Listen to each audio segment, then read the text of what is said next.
I remember the first time I decided to rent a small cabin in the northern woods of Maine. It was the summer of 2012, and I was 28, exhausted from the city, the noise, and the endless stream of people.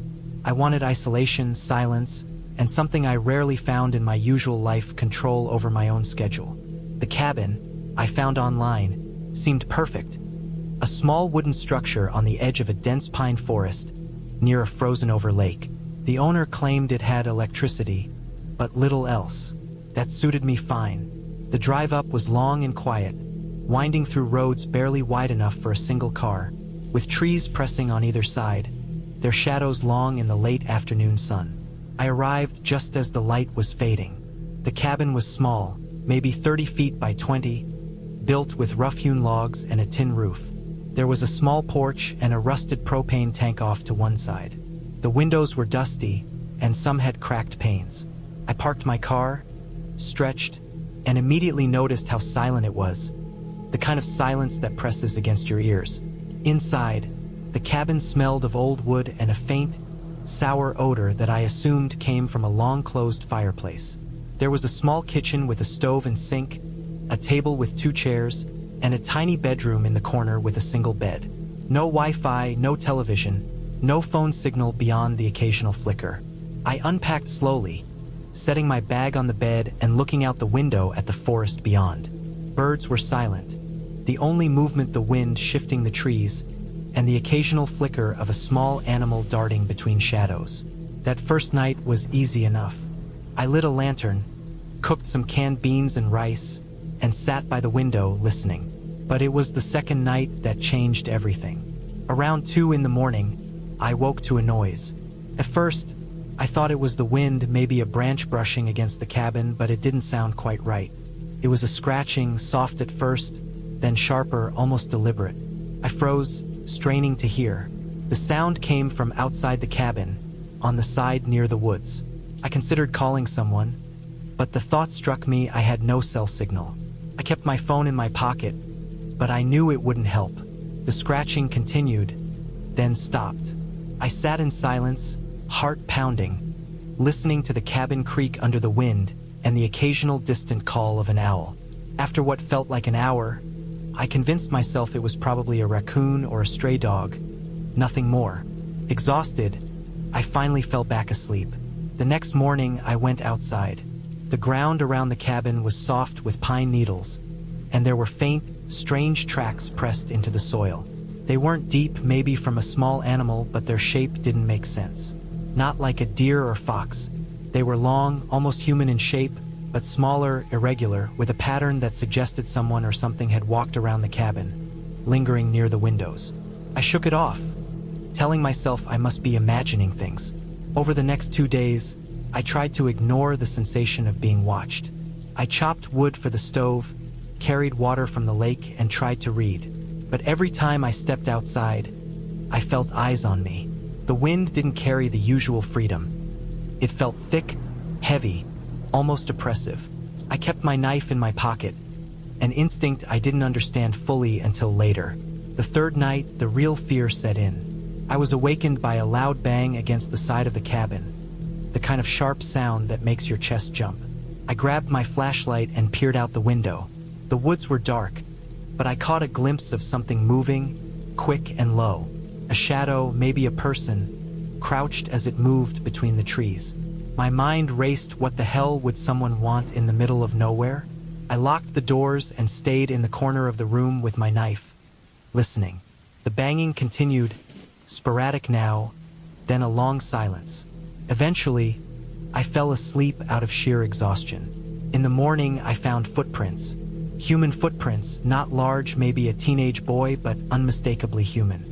They circled the cabin, some near the windows, then faded into the forest. Panic set in. I packed quickly, taking only essentials. I didn't care about leaving anything behind. As I loaded the car, I kept scanning the trees, certain I was being watched, waiting for someone to emerge. I didn't wait to find out. The drive back down the winding road was tense, my hands gripping the wheel so tightly my knuckles ached. Every rustle in the trees seemed like someone following me. I didn't stop until I reached a gas station in town. where people, light, and noise reminded me I was back in civilization. I reported the tracks and the cabin to the local authorities, who were polite but skeptical. They said the area was known for occasional trespassers and thrill-seekers, but no one had been harmed in years.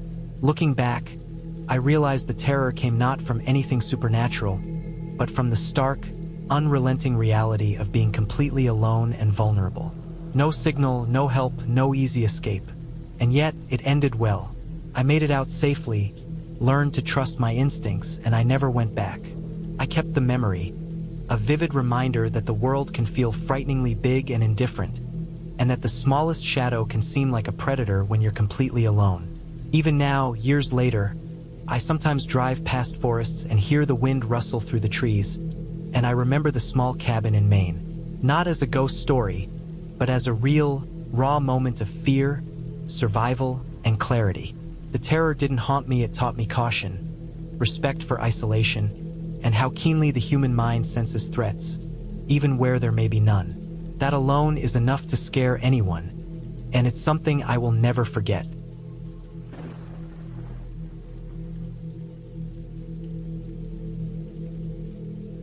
It was the winter of 1998, and I had just turned 24.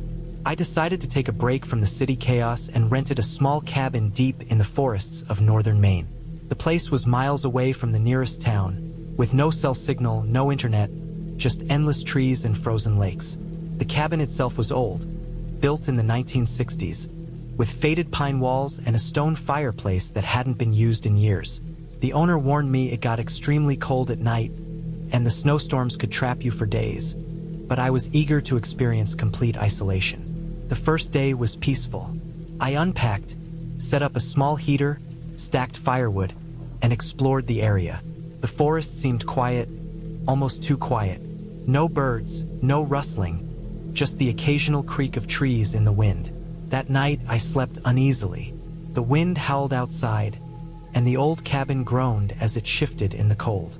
I convinced myself it was normal and drifted off. The second day, I went for a hike. The snow was knee-deep, and the path disappeared quickly under fresh layers. While walking, I noticed strange tracks, huge footprints that didn't look like any animal I knew. They weren't human either. Too long, too wide, and they seemed to circle around my cabin before disappearing into the forest. My stomach tightened, but I told myself it was probably a moose or some local wildlife. Still, an uneasy feeling grew inside me. That evening, I returned to the cabin to find the door slightly ajar. I remembered locking it, and the lock mechanism was old and stiff. My hands shook as I pushed it closed, checked the windows, and double-checked the locks. Nothing seemed missing, but the feeling of someone or something watching me grew heavier. I tried to focus on mundane tasks, chopping firewood, boiling water, reading. But shadows in the corners of the room seemed sharper, the wind louder, as if it carried whispers I couldn't hear. By the third day, the snowstorm arrived. It started as soft flakes and turned into a relentless, blinding wall of white. I was trapped inside, heat running low, and food dwindling. That's when I first noticed the sound. Scratching. Light, deliberate scratches on the wooden walls outside the cabin. At first, I thought it was the wind, but the pattern was too consistent. The sound circled the cabin, stopping at each window, each wall panel. Sleep was impossible. Every creak of the floor, every snap of a branch, felt amplified. I stayed awake all night, sitting by the fire with an axe within reach. The scratching continued until dawn. When the storm lifted the next morning, I stepped outside.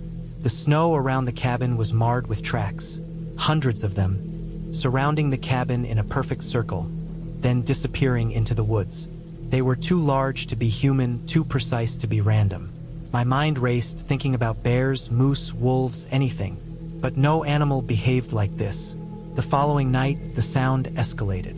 Not just scratching, but heavy footsteps circling the cabin.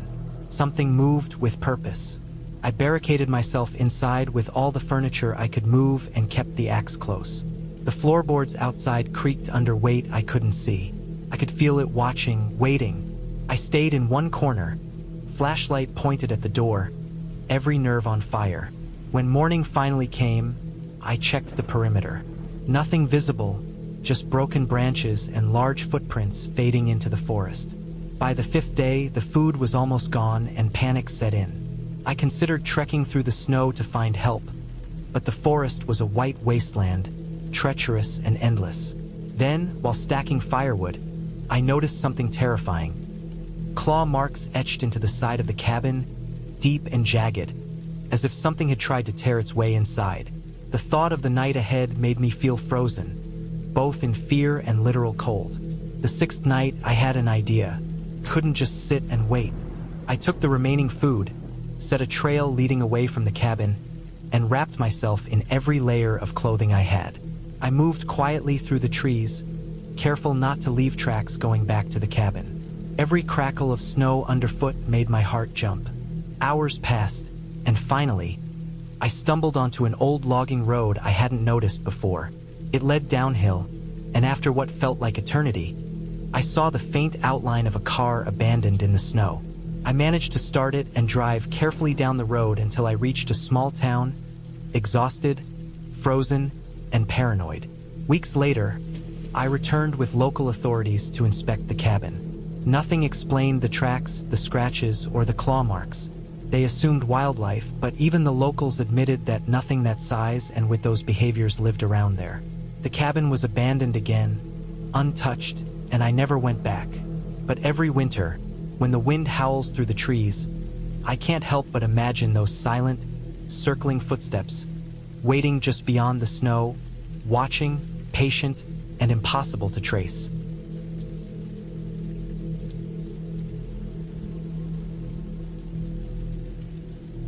It was the fall of 2012 when I decided to take a solo trip to the mountains of northern Vermont. I had been working at a small bookstore in Burlington, barely scraping together enough money to survive, and I wanted a break from the city noise, from people, from everything. I wasn't prepared for how isolated those woods really were. I was 28 at the time, and I thought I could handle being alone in nature. I was wrong. I drove for hours along narrow, winding roads until I reached the gravel path that led to the cabin I had rented. The cabin was old, built sometime in the 1960s, with rough-hewn logs and a roof sagging slightly under years of snow. The air was sharp and cold, carrying the scent of pine and decaying leaves. I parked my car near the cabin and walked up to it, my boots crunching over dry leaves and twigs. The place looked abandoned, but in a quiet, untouched way that felt like it had been waiting for someone waiting for me. Inside, the cabin smelled of damp wood and old smoke. There was a small stone fireplace with ashes from previous visitors, a wooden table with a few chairs, and a narrow bed in the corner. The windows were small and grimy, filtering the weak afternoon sun. I unpacked my bag slowly, trying to make the place feel like mine for the week. I stacked firewood near the fireplace, checked the small first aid kit, and inspected the old gas stove. Everything seemed fine, too fine, in a way that made the silence heavier. That first night, I stayed near the fireplace, reading a worn hiking guide I had brought with me. The wind outside picked up, rattling the window panes, making shadows dance across the walls. It wasn't frightening at first, it was peaceful, but as darkness fell, the isolation hit me hard. The sound of the wind changed, I realized, into something sharper, almost deliberate. A snap of a branch here, a rustle there, movements that didn't sound like ordinary forest noises. My stomach tightened, and I told myself I was imagining things. Still, I couldn't shake the feeling that something was watching from the edge of the trees. By the second night, the fear had grown. I had gone for a short hike in the afternoon, and the woods were beautiful, but the map I had wasn't detailed enough to show all the smaller trails. On my way back, I thought I heard footsteps behind me. When I turned, no one was there. I chalked it up to loose gravel or small animals.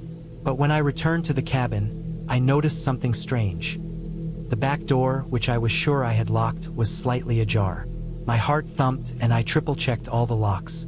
I even shoved a chair against the door before going to bed. The next day, I decided to spend most of it outside, trying to occupy my mind. I went to the nearby stream, which was barely more than a trickle of water, and filled my water bottle. I collected kindling for the fireplace and scavenged for edible berries. Everything seemed normal, but when I returned, I found footprints in the thin layer of dirt leading to the cabin. They weren't mine and they were fresh. I froze. Whoever it was had left no sign of tampering with my car, but the tracks ended at the cabin and didn't lead away.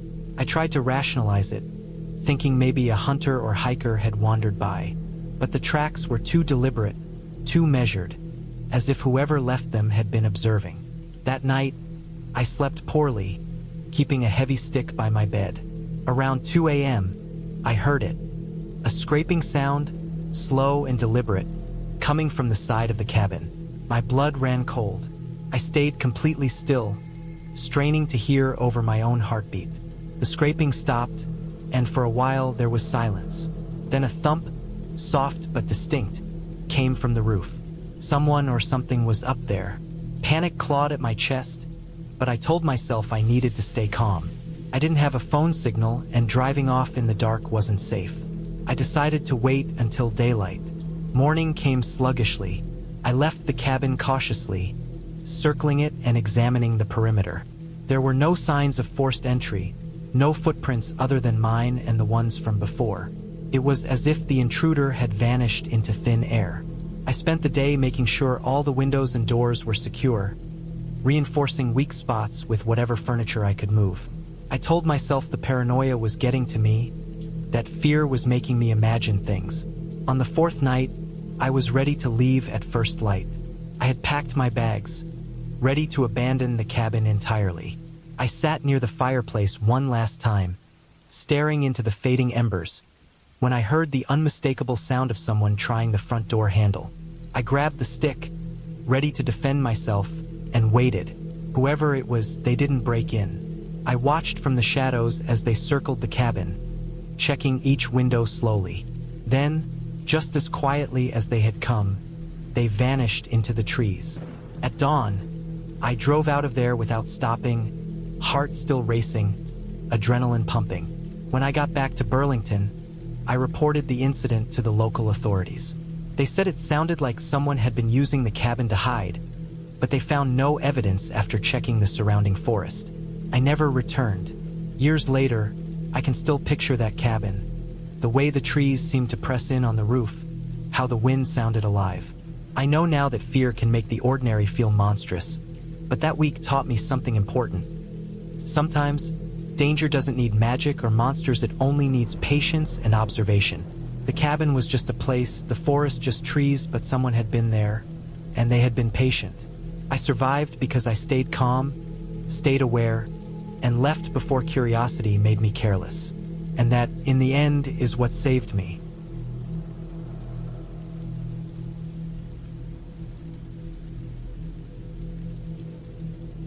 It was the summer of 1998, and I had just turned 22. I decided to take a break from the city, tired of the noise, the crowds, and the endless hum of traffic. I found a small cabin for rent in northern Maine, somewhere deep in the woods, near a narrow, winding river that hardly anyone visited. The owner described it as secluded, peaceful, perfect for writing or thinking. I thought the solitude might do me good. I packed lightly, mostly notebooks, a backpack, some canned food, water, a flashlight, and an old hunting knife my father had given me when I was 16. The drive itself was long, a winding stretch of asphalt flanked by dense pine and birch forests. By the time I reached the last turn, a dirt track barely wide enough for my old sedan, the sun was dipping below the horizon. The forest had a strange smell, a mix of wet leaves, pine resin, and something faintly metallic. I parked near the cabin, which looked smaller than the pictures. It was built from dark wood, almost blending into the trees, with a steep roof and one narrow window that reflected the last rays of the sun. I unpacked quickly and went inside. The cabin smelled of damp wood and old smoke. Dust covered the floorboards, and the fireplace was filled with cold ash. There was a small kitchen, a cot, a rickety chair, and a table with a few scattered notebooks. I unpacked my things and decided to take a walk along the river before it got dark. The forest was quiet, eerily quiet. Not even birds were singing. The air was thick and humid, and every sound my boots crunching leaves, a branch snapping underfoot felt amplified. I walked farther than I meant to, following the river until it curved sharply and disappeared into a shadowy thicket. I decided to turn back, but when I did, I noticed something odd. The path I had come down seemed different, as if it had shifted, like I had taken a wrong turn somewhere. That thought sent a shiver down my spine. I hurried back to the cabin just as darkness fully set in. The flashlight barely cut through the blackness inside. I ate some canned beans, boiled water for tea, and tried to distract myself by writing in my notebook. Hours passed, and I started to feel uneasy, not from anything supernatural, but from the isolation itself. The woods outside seemed alive, but not with animals. More like the forest was watching me, silent and patient. Later, I heard the first sound that truly unsettled me.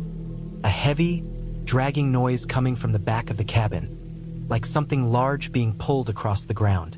I froze, straining to listen. It stopped. I told myself it was the wind or a fallen branch, but I couldn't shake the tension in my chest. I checked the locks on the door and windows, though I remembered the cabin was designed to be simple, not particularly secure. Sleep didn't come easily. Every creak of the wood made me flinch. At around 3 a.m., I heard it again. The dragging, slower this time, deliberate. I grabbed my flashlight and knife, walking cautiously toward the sound. It led me to the small shed behind the cabin, a place I hadn't thought much about before. The door was slightly ajar. My hand trembled as I pushed it open. Inside, the shed was empty except for some gardening tools and old crates.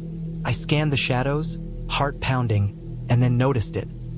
Large footprints in the dirt floor, fresh, heading from the woods into the shed and stopping at the doorway. I didn't sleep after that.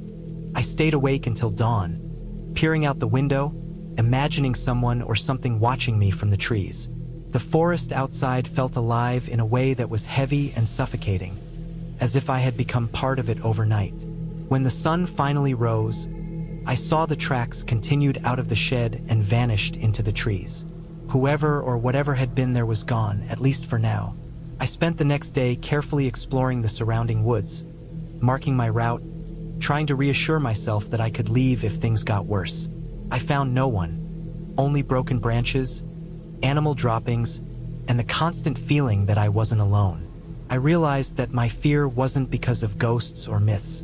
It was human. Someone had been here watching. I tightened my resolve. I wasn't going to let this place intimidate me. The second night was worse. The dragging noise returned, closer, and for the first time, I heard faint breathing outside. I stayed in the cabin, barricading the door with the table. Hours passed. When morning finally came, I found signs of forced entry. Scuff marks on the door, mud tracked inside, but nothing taken. Whoever had been there left quickly, perhaps scared off by the barricade. I didn't wait for nightfall the next day. I packed quickly, leaving everything behind, and drove down the winding forest road. The relief of leaving the cabin was immediate, visceral. I didn't look back until I reached the main highway. The forest receded, becoming normal again. Just trees, sunlight, and empty roads. I reported the incident to the local authorities, but they said they couldn't do much. Remote cabins were often targets for thieves, vandals, or transient people living in the woods. Years later, I still remember that cabin vividly. The smell of damp wood, the shadows in the corners, the feeling of being watched. I learned something important from that trip. Fear doesn't need ghosts. It doesn't need monsters. Sometimes, it's just the knowledge that another human can enter your world when you least expect it. That solitude can make you hyper-aware, and that survival depends on paying attention, staying calm, and acting quickly. The cabin taught me vigilance, awareness, and, above all, respect for isolation. I never went back, but I survived. And that, I tell myself, is the clearest ending anyone can ask for.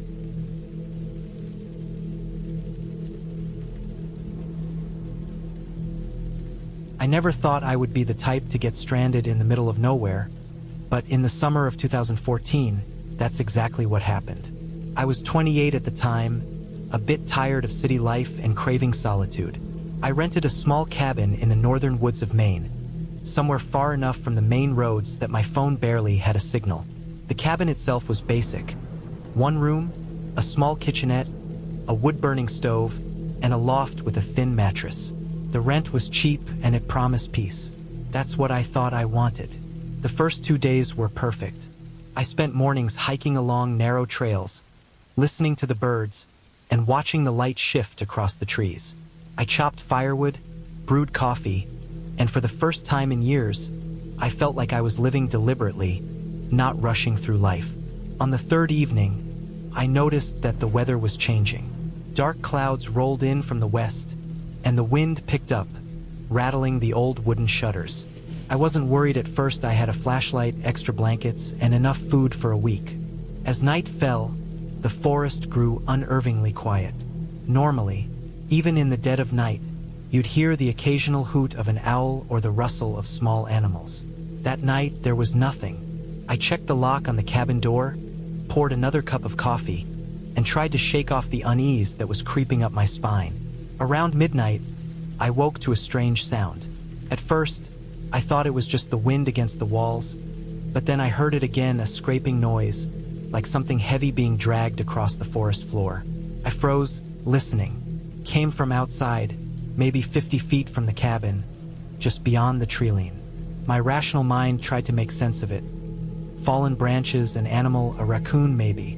But the sound was methodical, deliberate, and it was coming closer. I grabbed a flashlight and peeked out the window. The beam cut through the darkness, illuminating the trunks of the trees, the underbrush, and the faint outline of the cabin's small porch. Nothing moved. My chest tightened. I turned on every light inside the cabin, hoping that any intruder would see I was awake. The scratching stopped.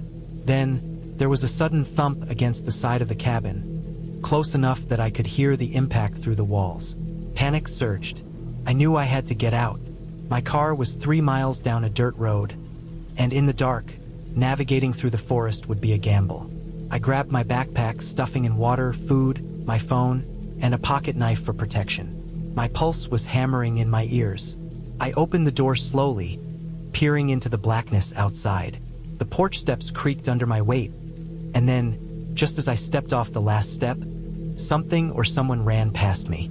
I caught only a shadow, too fast to see clearly, disappearing into the trees. I bolted.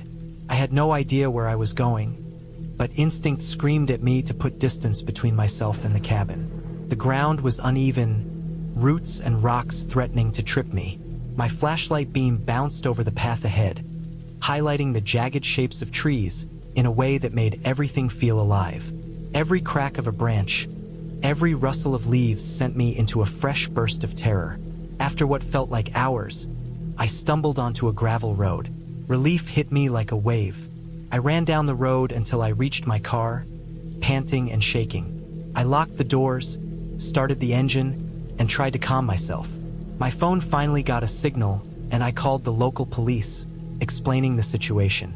They told me someone had been reported lurking in the area before, preying on lone travelers in cabins. They advised me to drive straight to the nearest town, and I didn't argue. The drive back was tense. Every shadow along the road looked like it was moving. Every animal I passed made me jump. By the time I reached the first gas station, I was trembling uncontrollably. I filed a report with the police and stayed the night in a motel, my car parked under a bright light. Sleep didn't come easily. I kept thinking about the cabin, the darkness, and the sound of scraping against the walls. The next morning, I returned to the cabin with a police officer. What we found was unsettling. Footprints leading up to the porch, deep marks in the dirt suggesting someone had tried to pry open a window, and scratch marks along the siding. It looked like the intruder had spent hours trying to get in, just beyond where I had been sleeping. The officer assured me that the area would be patrolled, but I didn't feel any desire to stay. That cabin, which had once promised peace, now felt like a trap. Looking back, I realized how easy it would have been for things to turn deadly. I survived because of instinct, preparation, and just enough luck to stumble onto that road. The cabin trip was supposed to be an escape, a chance to recharge, but it became a lesson in how vulnerable one can be in the wilderness, and how quickly isolation can turn dangerous. I never returned to that part of Maine. I still hike, still seek quiet places, but now I do it with caution. I learned to respect the silence, the shadows, and the unknown, and I carry that memory like a warning. Sometimes, the scariest things are not monsters or ghosts, but people, and being alone in the wrong place at the wrong time can be far more terrifying than any story you read.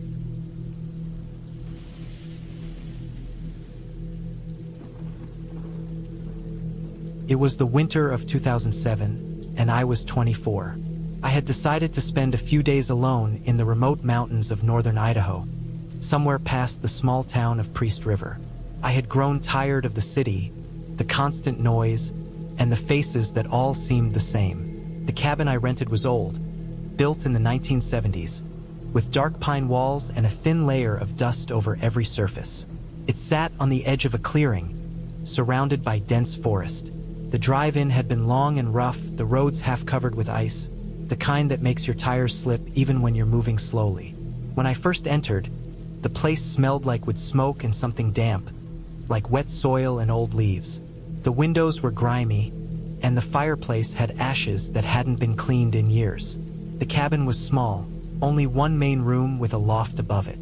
The loft had a thin mattress and a blanket folded neatly at the edge, the only indication that anyone had slept there recently. The kitchen was tiny, with a single gas stove and a cupboard stocked with some old canned goods. There was no cell phone reception, which I found both terrifying and freeing. The first night, I had lit a fire in the fireplace and sat staring into the flames, the wind outside rattling the windows. The forest was alive with sounds. Branches snapping, animals rustling, and the occasional distant howl of what I assumed was a coyote. First, it was comforting. It reminded me I was far away from the world, and I liked that. Around midnight, I woke to a scraping sound. It was subtle at first, like a branch brushing against the window, but then it came again, more deliberate. My heart started to race. The window was on the side of the cabin that faced the woods, and the scraping was coming from just outside. I tried to convince myself it was a deer or some other animal, but the timing was off. Animals didn't move like that, slowly, almost like someone testing the edges of the cabin. I stayed frozen for a while, listening. Then I realized the sound had moved, shifting toward the back of the cabin, toward the door. I wanted to grab a knife from the kitchen, but my legs wouldn't move. The scraping stopped, and silence returned. Hours passed before I dared to sleep again, keeping my eyes half open toward the door. The next morning, I decided to investigate. I walked around the cabin, careful not to step on dry leaves that would snap underfoot. There were faint footprints in the snow, partially melted, so I couldn't tell what had made them. They were small, human-sized, and they led from the tree line right up to my back door. My stomach sank. I remembered locking the door the night before. I couldn't explain it, and I didn't want to. So I spent the day chopping firewood, trying to act normal, though my hands trembled every time I heard a snap outside. That night, the sounds returned. This time it wasn't just scraping. There was the quiet crunch of boots on snow, slow and deliberate, circling the cabin. I stayed in the loft, huddled under the blanket with a small hatchet I had in the corner. The window near my head had frost, so I couldn't see outside clearly, but I could hear every shift of the trees. Every so often, the wind would carry a faint whistle, almost like someone trying to mimic the sound of the forest. My mind raced. I had no way to call for help, no way to escape except through the snow-covered clearing. I knew I couldn't stay there, couldn't just sit and wait. I spent hours going over my options. The cabin was isolated, but I had seen a map on the wall. There was a ranger station about 5 miles down the old logging road. If I left quietly and carefully, I could make it there. The trick was leaving without drawing attention. At dawn, I packed a small bag with the essentials: water, some canned beans, my hatchet, a flashlight, and a small first aid kit. I waited until the sky was just turning gray, the light soft, and then I opened the door slowly. I peeked out. The clearing was empty. No footprints other than my own from yesterday. I stepped onto the snow carefully, leaving the cabin behind me, and started toward the logging road. The trek was harder than I expected. The snow was deep, and I had to move slowly to avoid leaving a clear trail. Every sound made me flinch. My breath fogged in front of me, and I kept checking over my shoulder, half expecting to see someone following. But the forest stayed empty, cold, and silent. After about 2 hours of walking, I finally reached the logging road. My relief was immediate, though tempered by exhaustion. I followed the road downhill, counting every step, every tree, and finally saw the ranger station in the distance. When I arrived, I was shaking and covered in snow. I explained to the ranger what had happened, showing him the tracks and the cabin. He nodded seriously. There had been reports of illegal hunters and poachers in the area, sometimes living near abandoned cabins, sometimes circling them, watching travelers. They would leave when they saw someone approach, but if you stayed too long, they could be dangerous. I realized then that I had likely stumbled on one of their hideouts. I stayed at the ranger station until they could send someone to retrieve my things. When I finally returned to the cabin, it was empty. Nothing had been disturbed inside, except the door I had left open. No one was ever caught, and I never returned to that part of the forest. That experience stayed with me.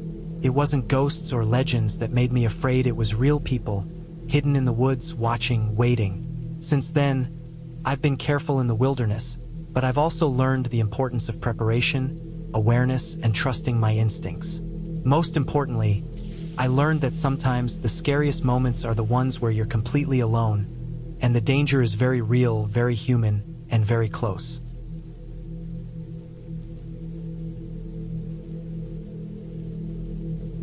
It was the winter of 1998 when I decided to take a break from the chaos of city life.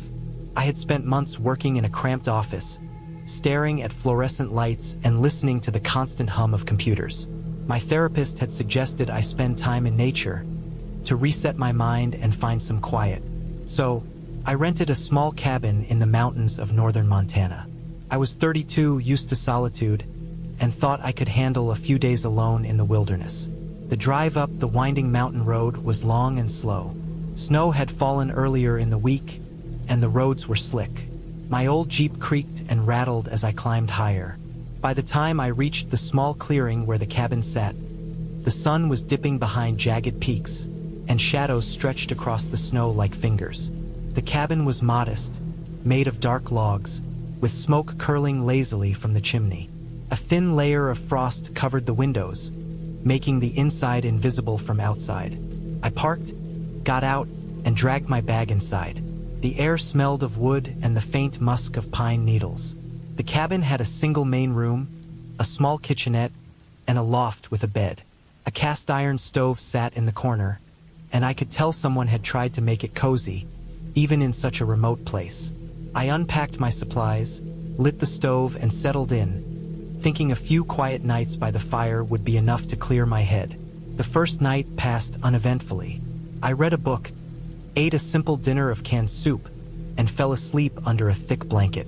But on the second night, things started to feel off. It began with the wind, which had picked up and made a constant rattling sound against the cabin walls. At first, I thought it was just the cold making the wood creak. But then I noticed something else. Faint footprints in the snow outside, circling the cabin. I hadn't seen anyone else on the road, and the prints looked fresh. My heart sank as I realized they weren't from an animal, they were boot prints, too large to be mine. I tried to shake it off, telling myself it was probably a hunter or a ranger passing by. But when I looked outside the window again, I saw them stop just at the edge of the tree line, as if whoever had made them was watching. I checked every door and window, making sure they were locked. My stomach tightened with a mix of fear and irritation at myself for being paranoid.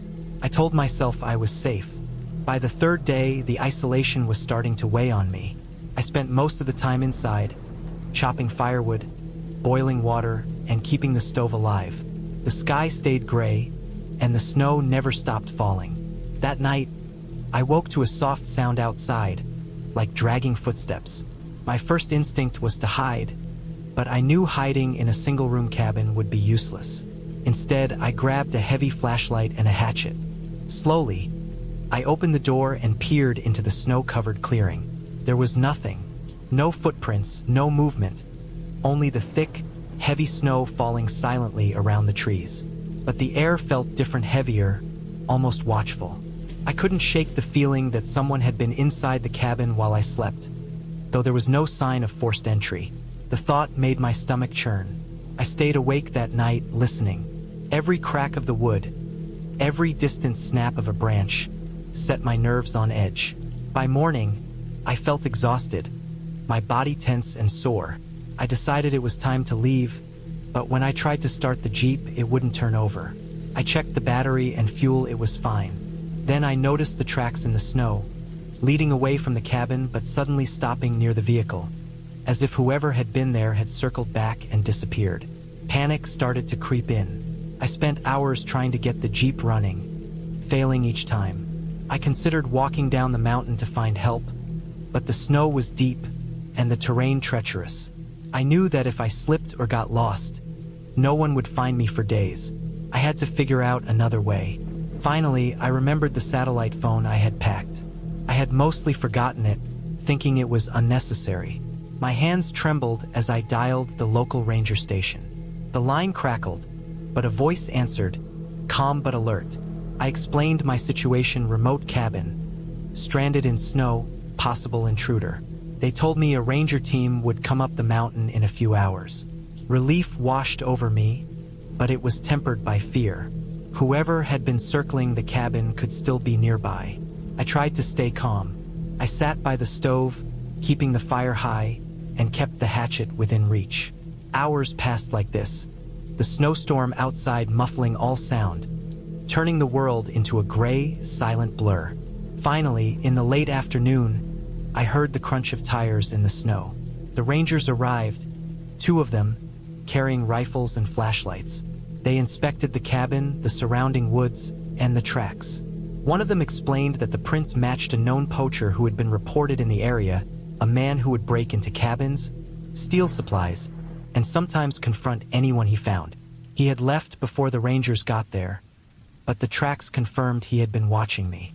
I packed quickly, my hands still shaking, and followed the rangers down the mountain. The Jeep started without issue once we were on a clear road, and I realized the battery problem had been caused by a loose wire probably tampered with by the poacher to slow me down.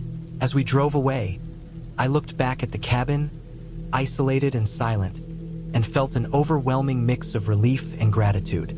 I had survived because I had stayed alert, kept calm, and had the foresight to carry the satellite phone. By the time I reached the nearest town, the sun was setting behind the mountains, painting the snow in gold and pink. The fear and tension of the past days slowly began to ebb, replaced by exhaustion and relief. I realized then that being alone in the wilderness was not inherently terrifying. What mattered was preparation, awareness, and respect for the unknown. The mountains were beautiful, harsh, and dangerous, and I had learned firsthand that reality could be far scarier than any story or superstition. From that day on, I never went into the woods unprepared, and I always trusted my instincts.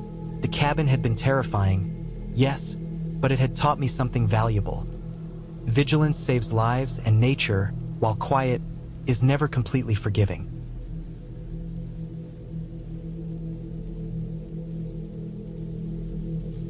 I had been looking forward to this trip for months.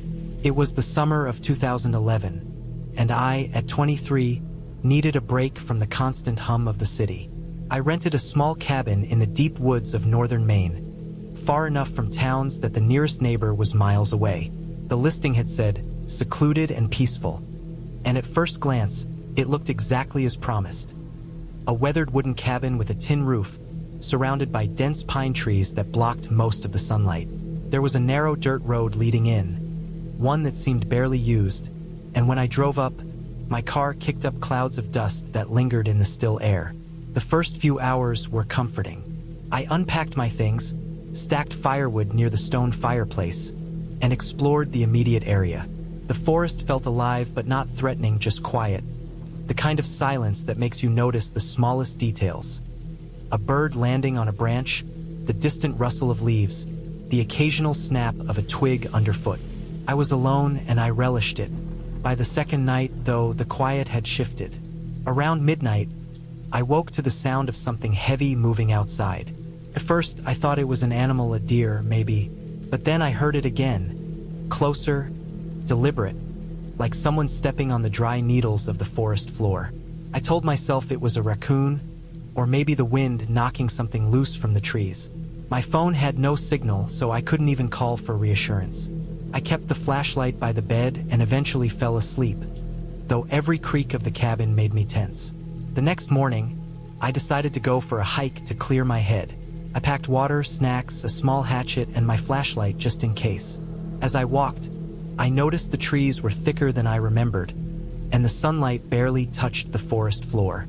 The trail I thought I had been following vanished into an overgrowth of bushes and ferns, and after an hour of walking, I realized I had no idea which way the cabin was. Panic started to creep in, but I forced myself to stay calm. I marked trees with small scratches using my hatchet, retracing my steps slowly.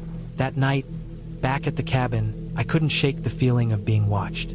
I double-checked that all the doors and windows were locked, stacked more firewood near the door, and even wedged a chair under the doorknob. Every sound outside seemed amplified. The wind through the branches sounded like scraping metal, and shadows shifted unnaturally across the walls. I tried to distract myself by reading, but I kept glancing toward the window, expecting to see movement. Hours passed, and eventually, exhaustion won over fear, and I slept fitfully. On the third day, things escalated. While chopping wood outside, I noticed footprints in the dirt path leading up to the cabin. They weren't animal tracks too large, and they had a pattern that suggested boots. I felt my stomach drop. I hadn't seen anyone else since I arrived. The tracks ended just a few yards from the porch. My first instinct was to call for help, but, as before, there was no signal. I tried to rationalize it. Maybe a forest ranger had passed by, or a hunter, but nothing in the area seemed plausible. That night, I heard it again, closer than before.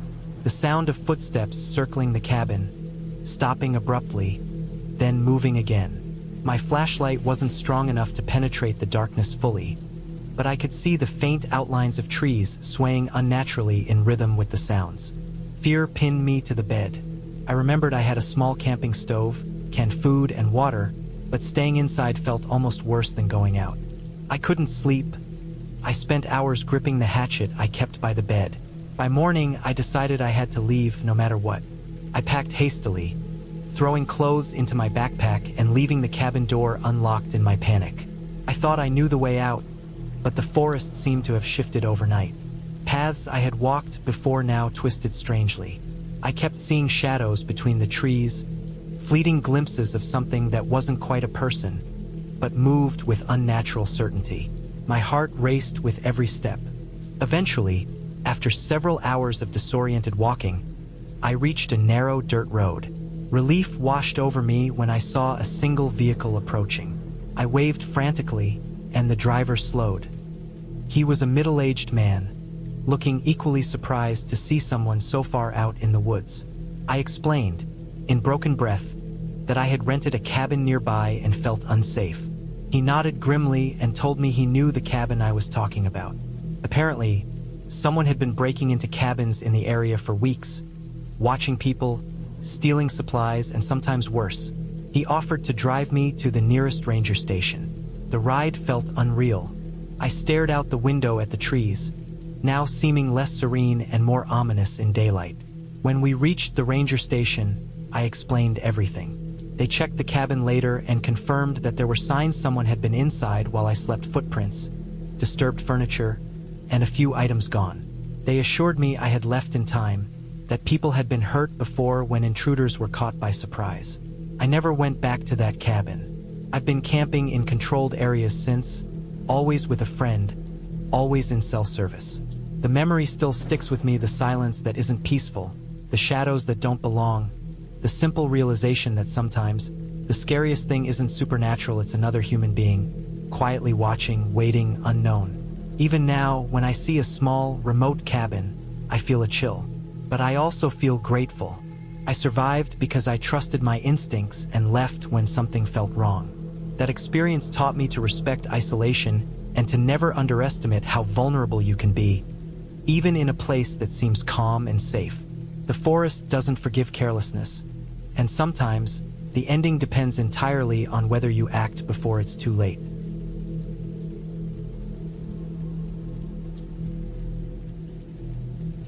I had been looking forward to the trip for months. It was the summer of 2009, and I, a 26-year-old named Liam, decided to escape the relentless noise of Chicago for a week in the remote woods of northern Michigan. I rented a small cabin near the edge of Lake Huron, a place that promised solitude, silence, and nothing but towering pines and the occasional loon calling across the water. I pictured myself waking up to the sunlight streaming through the windows, sitting on the porch with a cup of coffee, and reading without interruption. The drive up was longer than I expected. The last stretch of road narrowed into a gravel path, lined by trees so close together that sunlight barely touched the ground. When I finally arrived, the cabin was smaller than I thought, but charming in a rough, rustic way. It was built from dark logs, with a steep roof and a porch that wrapped around the front. A stack of firewood leaned against one side, and the smell of pine and old wood filled the air. The door squeaked when I opened it, revealing a single room with a small kitchen, a wood-burning stove, and a loft bedroom above. There was no phone signal and no Wi-Fi. Perfect, I thought. The first night was quiet, almost too quiet. I slept on a narrow mattress in the loft, listening to the wind rustling the trees and the occasional snapping of branches. Around 2 in the morning, a strange sound woke me. It wasn't the wind.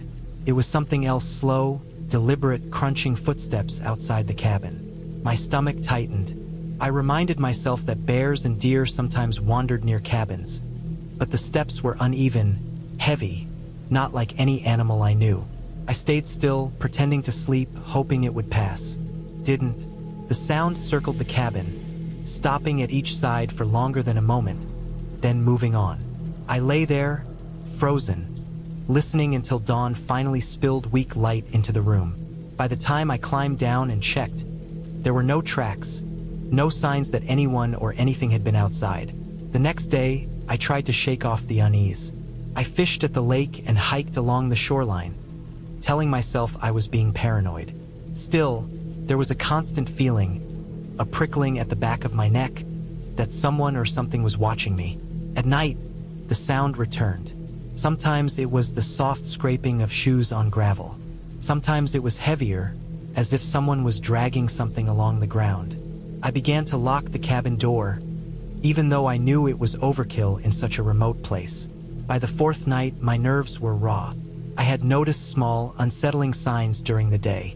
The firewood I stacked neatly at the back of the cabin had been disturbed, pieces scattered in a way I hadn't left them. I found small footprints in the dirt outside, too small for a man but too heavy for a child, leading toward the woods and then disappearing.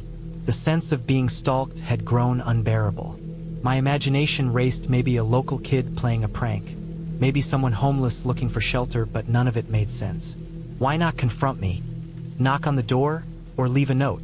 Instead, everything was subtle, almost clinical, like I was being tested.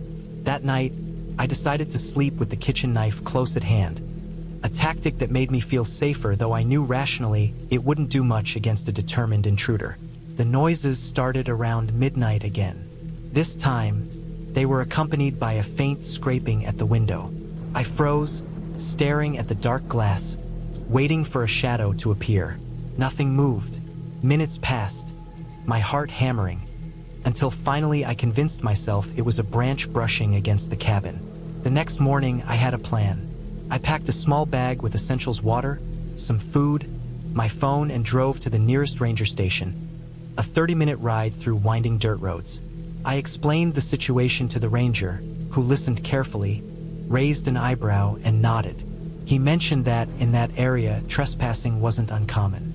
Some people like to scare off renters, sometimes for fun, sometimes for practice with their hunting skills. I shivered at the thought.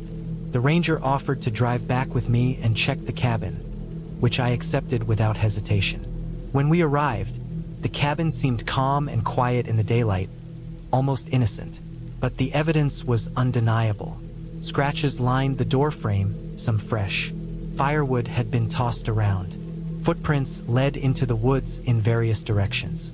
The ranger stayed for a while, inspecting the area and taking notes. He told me it was probably someone local who had been watching the cabin, maybe trying to intimidate visitors. He reassured me that no one was hiding nearby anymore and advised me to leave immediately and not return alone. I packed my things as fast as I could, moving with adrenaline-fueled precision. Before leaving, I walked the perimeter of the cabin one last time. The forest seemed normal now, ordinary, with sunlight breaking through the leaves. Yet the memory of those nights, the strange footsteps, the sense of being stalked, would haunt me for years. Driving away, I felt a mix of relief and lingering fear. The cabin had been silent, peaceful, and beautiful, but it was a place that held secrets I wasn't meant to uncover. I promised myself I would never return, and I haven't. That week taught me to respect isolation and to trust my instincts. Sometimes the scariest things aren't monsters or ghosts, they're people, hidden in the shadows, watching, testing, waiting. And sometimes the best ending is simply walking away, alive, and remembering the lesson without looking back.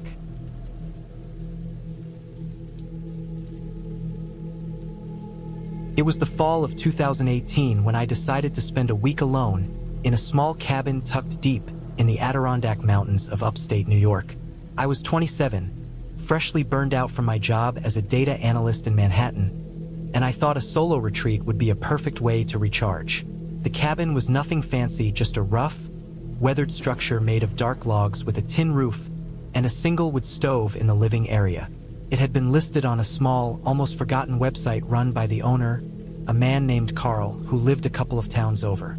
The pictures online made it look cozy, but there was a certain isolation to the place that hadn't hit me until I drove the narrow dirt road leading up to it.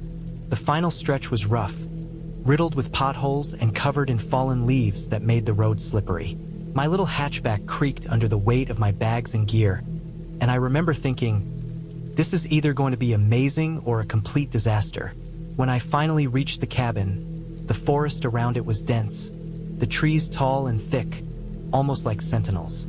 The air smelled crisp, with a hint of pine and decaying leaves, the kind of smell that makes you feel like you're actually somewhere removed from the world. The cabin itself was smaller than I expected.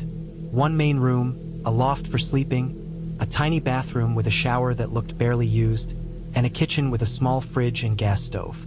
The windows were thin, and the glass rattled slightly in the breeze. I spent the first day unpacking, sweeping out some dirt that had come in from the floorboards, and stacking some firewood I found in a shed behind the cabin. The quiet was heavy, but comforting, until the first night. Around 11 p.m., as I was reading in the dim light of a lantern, I heard it. A low, deliberate scratching at the back door. At first, I thought it was a branch brushing against the cabin in the wind.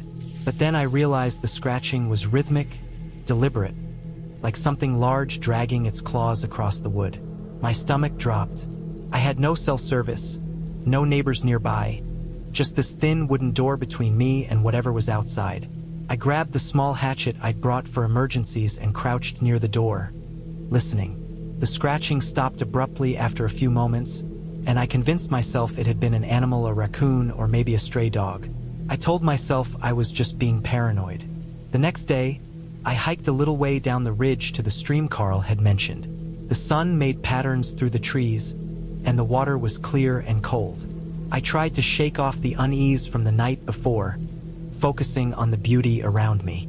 But by the time I returned, I noticed something strange.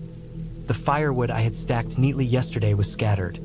Some logs moved as if someone or something had been rifling through it. My heart started racing, but I told myself again it was probably an animal. I checked all the windows and doors. Everything seemed locked.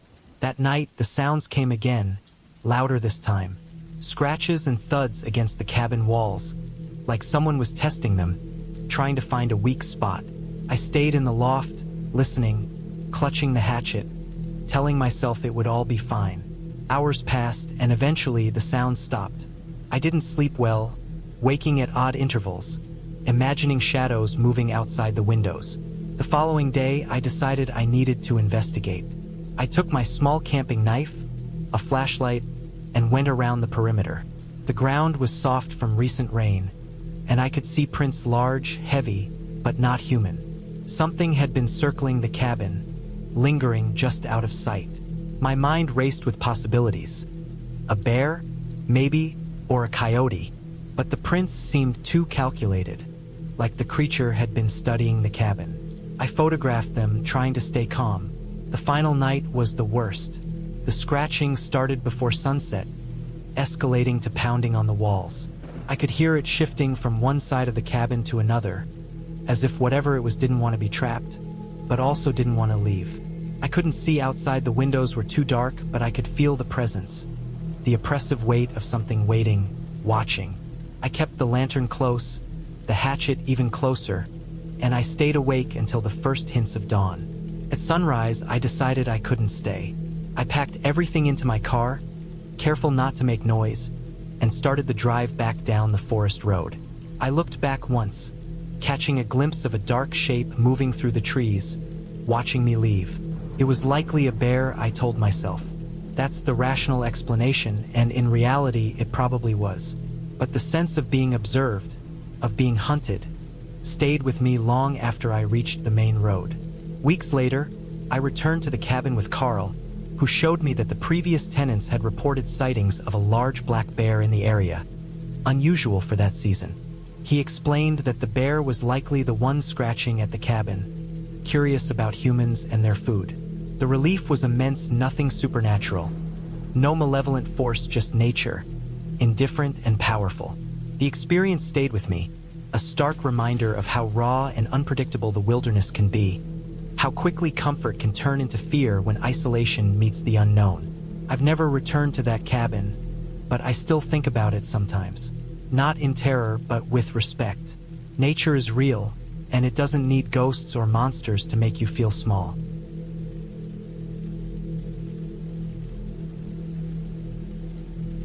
I had been driving for nearly 6 hours along the winding back roads of northern Idaho. It was late September, the year 2011, and the air carried the sharp scent of pine and damp earth. I had rented a small cabin deep in the Clearwater National Forest for a week of solitude, hoping to escape the constant noise of my life in Spokane. I wasn't expecting company, and I certainly wasn't expecting trouble. The cabin itself was nothing fancy, weathered wood, a single-story structure with a sloping roof and a tiny porch that looked out over a small clearing. A thin layer of moss clung to the roof, and the windows were clouded with years of grime, but the place felt solid. I parked my old Jeep next to the cabin, the tires crunching on the gravel driveway. I had packed lightly: a few clothes, a backpack with some books, a small camping stove, and a flashlight. My phone barely had reception, but I didn't mind. I wanted silence. The first day passed quietly. I spent hours walking through the forest, photographing moss-covered rocks and the golden leaves of the maples. I collected firewood and stacked it neatly against the side of the cabin, and in the evenings, I lit a small fire in the wood stove. The nights were cold, and the wind rattled the windows. I remember lying in bed, listening to the creaking of the cabin and the distant cries of animals, feeling a calm isolation that was almost comforting. It was on the third night that things began to feel wrong. I woke just after midnight, the fire having died down to glowing embers. There was a faint sound outside, like the scrape of a heavy branch against the cabin's side. I froze, straining my ears. The wind was steady, but the scraping didn't match it. My first thought was a fallen tree limb, but there was something deliberate in the sound. A slow, measured scrape repeated twice, paused, then repeated. I forced myself to believe it was an animal, a deer, perhaps, rubbing its antlers, but I couldn't shake the feeling that it was something else. By morning, I convinced myself it had been my imagination. The forest was full of noises, and the cabin's old frame amplified them. I decided to go for a long hike, leaving a small note on the table in case anyone came looking for me, although I didn't expect that to happen. The trail I followed twisted along a ridge, offering views of the river valley below, and the air smelled of wet leaves and decaying wood. But even on the trail, I noticed odd things: broken branches lying across the path, as if someone had been walking there before me. Shallow footprints pressed into the soft soil that didn't match the boots I wore. My stomach sank a little, but I rationalized that hunters sometimes came through these areas. That night, When I returned to the cabin, I found the front door slightly ajar. I was sure I had locked it. My pulse quickened. I grabbed the flashlight and checked every corner of the cabin, moving slowly, listening for any sound. Nothing. No signs of entry besides the door. I cleaned the latch, checked the windows, and even went outside, circling the cabin in the dark. No footprints other than mine. But then I noticed something that made my blood run cold: a small, crude pile of rocks at the edge of the clearing, arranged in a loose circle. I didn't remember putting it there. I tried to sleep, but every creak, every whisper of wind, kept me alert. Around 3 a.m., I woke again to that scraping noise, this time right outside the bedroom window. I pressed my back against the wall, holding the flashlight like a lifeline. I listened. The sound moved around the cabin, slow steps on dry leaves, careful and quiet. I didn't want to look, didn't want to provoke whatever it was. But then I remembered the axe leaning against the wall near the stove. I grabbed it, heart hammering. I spent the rest of the night huddled in the corner, flashlight in one hand, axe in the other, too terrified to sleep. By the first light of dawn, the forest returned to its deceptive calm. There was no trace of anyone outside, no footprints, no marks on the door. I stayed inside all day, barricading the door as best I could and keeping a careful eye out the windows. By the third day, I realized I had to leave. I packed quickly, carrying as much wood and gear as I could, and loaded the Jeep. As I drove out along the dirt road, I noticed something that made my skin crawl: a single rock, similar to those in the circle, sitting in the middle of the road. I hit the brakes and got out. No one was there, and no tracks led to or from the rock. I kicked it aside and drove on. I didn't look back until I was safely on the paved highway. Months later, I learned that the area had a reputation for cabin watchers, people who lived off-grid and watched secluded cabins for days, sometimes weeks, to intimidate renters or hikers. I never found out who it was that had visited me, but I never returned to that forest. In the end, I realized the only thing that saved me was staying calm, staying inside, and leaving at the first real chance. The fear I felt didn't come from ghosts or stories. It came from a real, living person, someone capable of watching and waiting. I kept the memory with me, a sharp reminder that isolation in the woods is only peaceful when it's truly alone.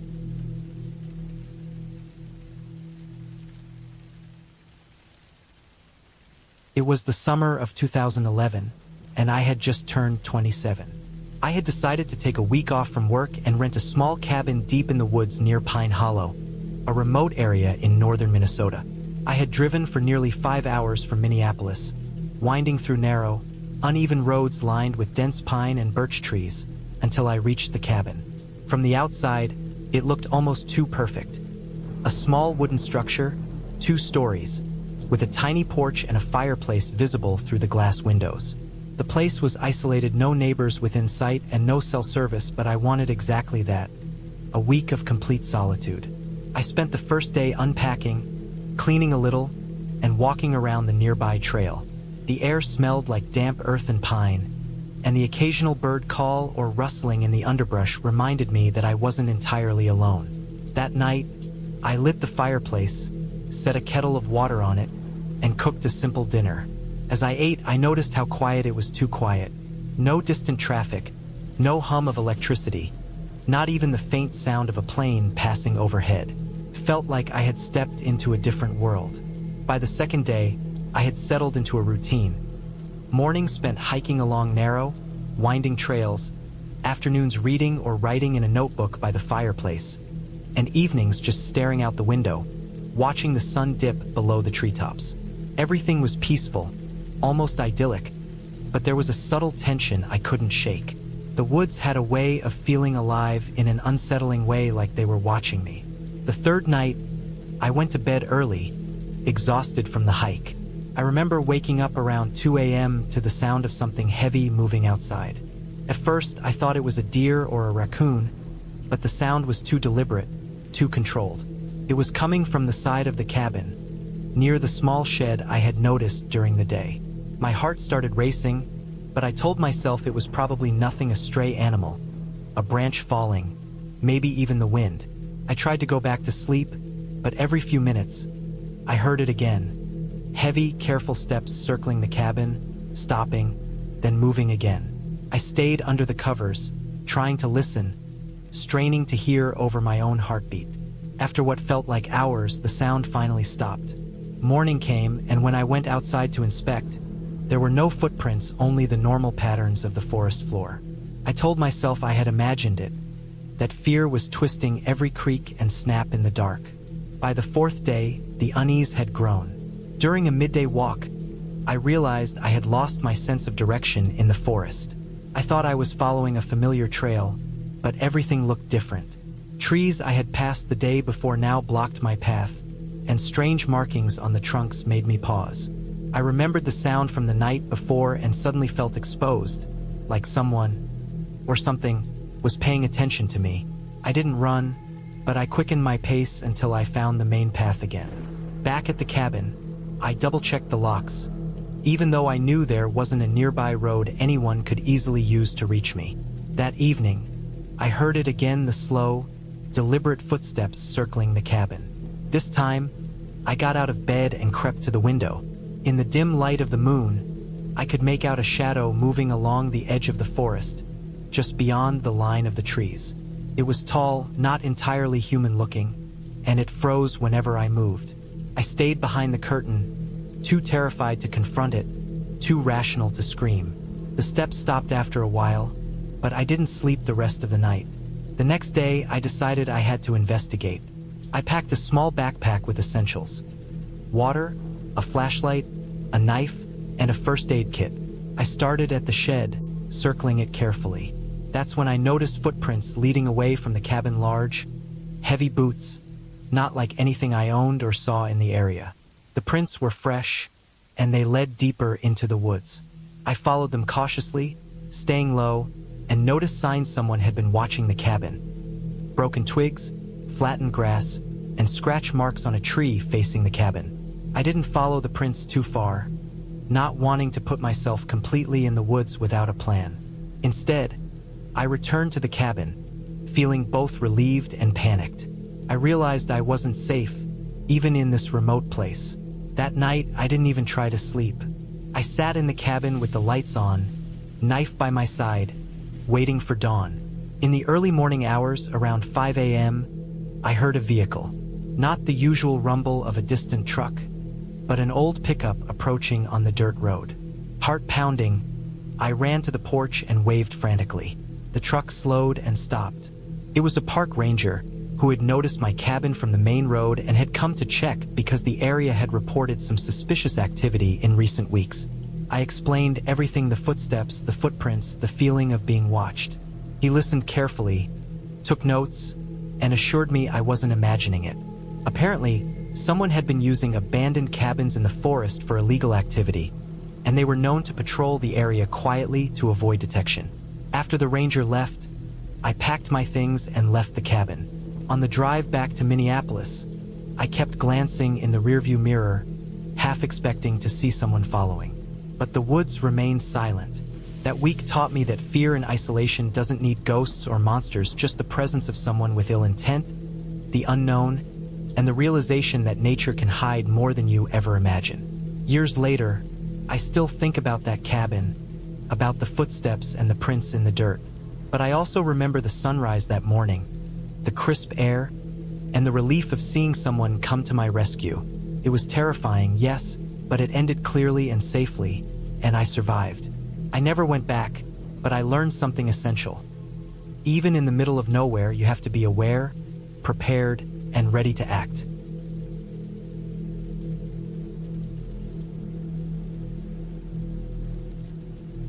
I never thought a simple weekend getaway could turn into one of the most terrifying experiences of my life. It was the summer of 2012, and I was 26 years old. I decided to escape the endless noise of the city for a few days and booked a small, isolated cabin in the woods of northern Maine. The place was remote, surrounded by dense pine trees, and the nearest town was more than 20 miles away.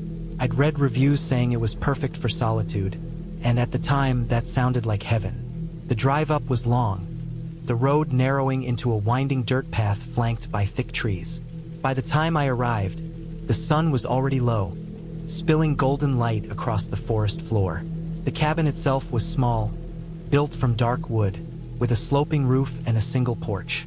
It looked like the kind of place that should be cozy, but there was something about the isolation that made me uneasy, though I brushed it off as excitement and stress from work. I spent the first evening unpacking and exploring. The cabin had a small kitchen, a living area with a wood-burning stove, and one bedroom. The windows were thin, and the forest pressed close against them. I made a small fire, poured myself a glass of whiskey, and sat staring at the trees. As night fell, the woods grew darker than anything I'd experienced in the city. Every small sound, the rustle of leaves, the creak of branches, the occasional snapping of twigs felt amplified. I kept telling myself it was just wildlife, just the wind. Around midnight, I went to bed but couldn't sleep. Every little noise seemed sharper at night, echoing in the cabin. At some point, I thought I heard footsteps outside, slow, deliberate, walking past the windows. I froze, straining my ears. The footsteps stopped. I told myself I was imagining things, that the uneven ground outside made noises as branches and fallen leaves shifted. But then, I realized the front door had a simple latch, and I hadn't locked it. My stomach sank. I got up and secured it, double-checking the windows. Nothing seemed out of place, and eventually, I fell into a restless sleep. The next morning, I found that my firewood pile had been disturbed. A few logs were moved from the stack, and the ground around it had small, muddy footprints. My heart started racing. The cabin was remote, and while I had assumed wildlife was responsible, the prints looked too human. I tried to convince myself I was overreacting. Maybe the previous guests had left something behind, or a neighbor from miles away had wandered over, but deep down, I knew the truth. Someone had been near my cabin while I slept. I spent the day staying close to the cabin, keeping a knife in my pocket. I avoided venturing into the forest, though I wanted to explore. That evening, the unease returned in full force. I was chopping firewood when I heard a sound behind me, a sharp crack of a branch. I swung around, heart pounding, but saw nothing. I considered calling the police, but the cell signal was weak, practically non-existent, which only made me more anxious. Night came again, darker and heavier than the first. I stayed near the stove, every muscle tense. Then I heard it, scratching at the side of the cabin. Slow, methodical. My mind raced. This wasn't wildlife. No bear scratches like that, no raccoon. It was deliberate. Someone was circling the cabin. I moved quietly to the window, peeking through the glass, but the darkness swallowed everything. Couldn't see a thing. Hours passed like this, every sound making me jump. I thought about hiding in the bedroom with the knife, but then I remembered the back door had a small window. Whoever was outside could be watching. I stayed frozen until the first light of dawn began seeping through the trees. By then, the sounds had stopped, and for the first time I felt a tiny sense of relief. I cautiously opened the door and looked around. Muddy footprints led away from the cabin into the forest. I packed my things as quickly as possible and drove back down the dirt road without stopping. I didn't look back, didn't pause, and didn't consider going back for anything I had left behind. I spent the next hour driving through the empty roads, hands white-knuckled on the steering wheel. When I finally reached the main highway and the familiar hum of cars and people, I felt a weight lift from my shoulders. Later, I learned from the local authorities that the area had been used by a group of burglars who targeted isolated cabins during the summer months. They would watch their victims, sometimes waiting until nightfall to test locks and check if anyone was home. I was lucky they had approached my cabin, but for reasons I'll never know, they didn't enter. The thought both chilled and relieved me. I never went back to that cabin or to any remote place alone after that. The memory of the dark woods, the footprints, and the slow scratching stayed with me for years. I tell myself it's a lesson learned. The wilderness can be beautiful, but it can also be unforgiving, especially when human danger is involved. The relief I felt when I returned to civilization made me value safety and awareness in a way I hadn't before. Every time I drive past a remote road or hear about a cabin in the woods, I think about that summer of 2012 and the quiet terror of being completely alone while someone watched from the darkness.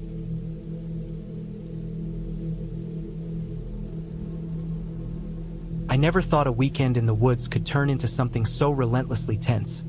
But that summer of 2018, everything about my trip to the cabin in northern Maine felt off from the start. I had convinced myself it was a great idea, my first real break from work in 2 years. No city noise, no responsibilities, just a quiet little cabin by the lake.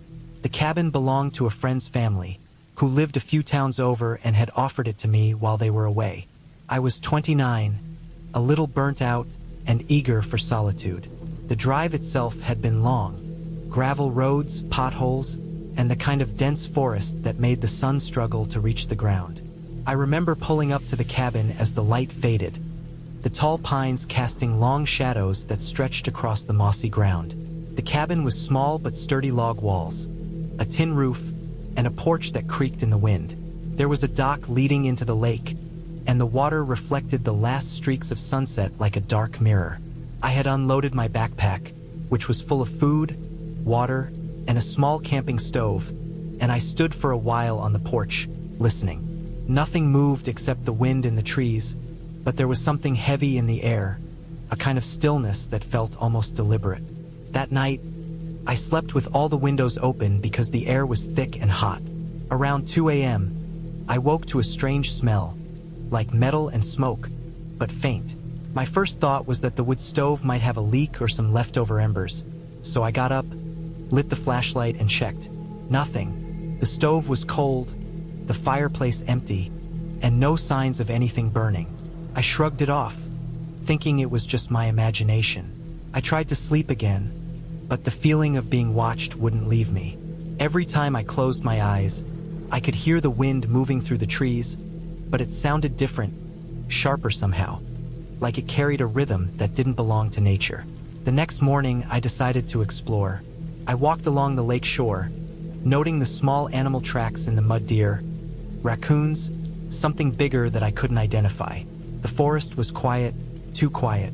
Birds were scarce, insects were muted, and I kept glancing over my shoulder even though no one was there. I didn't want to admit it, but a small, nagging fear had started to creep in. I returned to the cabin in the late afternoon, sun dropping fast. That's when I noticed something.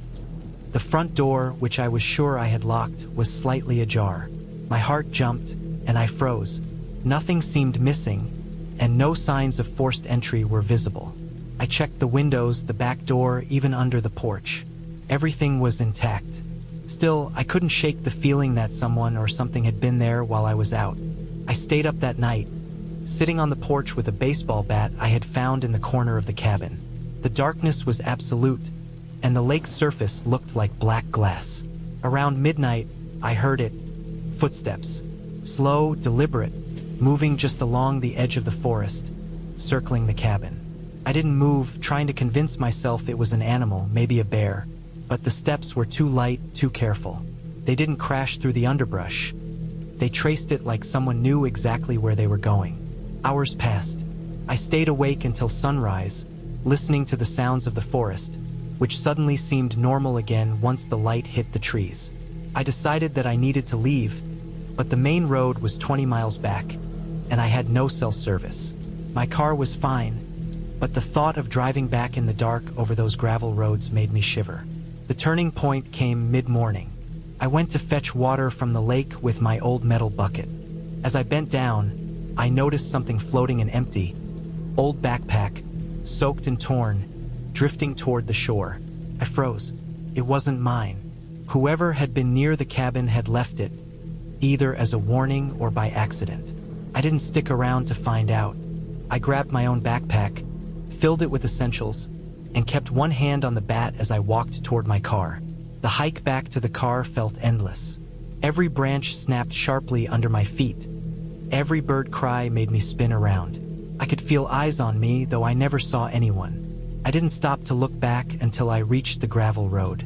My car was there, untouched, as if nothing had happened.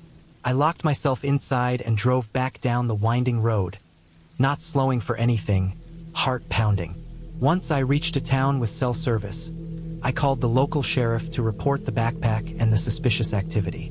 They told me I wasn't the first to mention strange things near that lake, people disappearing, things left in the woods, but nothing confirmed. I left Maine that day, not stopping until I reached the safety of my apartment in Boston. Even now, I think about that cabin. I never went back. The trees, the silence, the sense of someone or something watching me, it all felt wrong in a way I can't explain. I don't know who had been there or why, but I do know this. Some places have a weight to them, a danger you can't see. And that cabin, the lake, the forest, it was one of them. Months later, I learned a hiker had gone missing in that area, his campsite abandoned, footprints leading nowhere. The backpack I found, I never sent it in. I kept it in my closet for a long time, as if holding onto it might keep me in touch with whatever had been there. I don't know if it's luck or instinct, but I survived that weekend, and sometimes that's all you can ask for.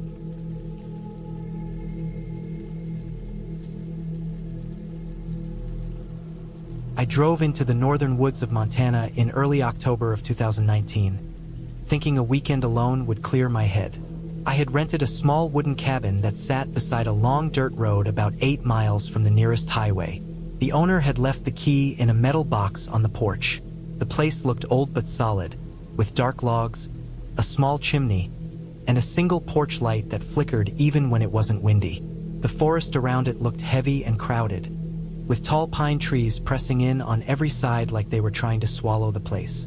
I had come out here because I felt tired of everything city noise, long shifts at work, and constant messages from people I didn't feel like answering. I told myself that silence and cold air would fix my mind. I didn't think anything would happen. The place looked normal in daylight, almost peaceful. The gravel crackled under my boots when I walked around the property. Everything smelled like pine sap and damp soil. Nothing felt wrong at first. Inside, the cabin was small. There was one bedroom, a small kitchen, a bathroom, and a living room with a dusty sofa and a coffee table that looked like someone built it out of old barn wood. The air inside felt colder than outside, even after I turned on the small electric heater. I unpacked slowly, placing my bag on the bed and my boots near the door. I opened a few windows to let fresh air in, but the wind felt sharp, so I closed them again. There was no phone signal at all, which I expected, but it still felt strange knowing I couldn't reach anyone even if I wanted to. I made myself a simple dinner, sat on the sofa, and listened to the forest.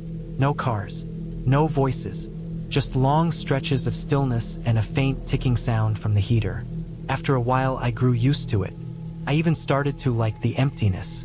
I read a book until my eyes felt tired and then went to bed early. Around midnight, I woke up suddenly, like my body knew something before my mind did. The room was colder than it should have been. My breath came out in a pale cloud. For a moment, I thought the heater had shut off, but I could still hear the low hum of it working. I lay still in the dark, staring at the ceiling, and I felt a strange pressure in my chest, like something heavy was pressing down on the air. The silence felt different now. It wasn't peaceful. It was tight and stretched like a rubber band about to snap. Then I heard something outside. It wasn't an animal sound. I know what deer sound like, and wolves and even bears. This was something else. Something slow, something dragging, something brushing across the wooden wall of the cabin, moving from one end to the other like someone sliding their hand or something along it. I felt every hair on my arms rise. I didn't move. I didn't even blink. I just listened to the sound scrape lightly across the logs and stop near the bedroom window. I wanted to look, but I couldn't bring myself to do it. Instead, I focused on the weight of the blanket on my body and the sound of my heartbeat kicking hard against my ribs. The dragging sound didn't come again. After maybe 20 minutes of absolute stillness, I told myself it was an animal. A big one, maybe, something brushing against the cabin while searching for food. I forced myself to sleep again. The next morning felt normal enough. The sun came through the trees in thin golden stripes. But when I stepped outside, I froze. Beneath my bedroom window, the soil was disturbed, not claw marks, not paw prints. It looked like someone had knelt there, both knees pressed deep into the dirt, as if someone had crouched at the window for a long time.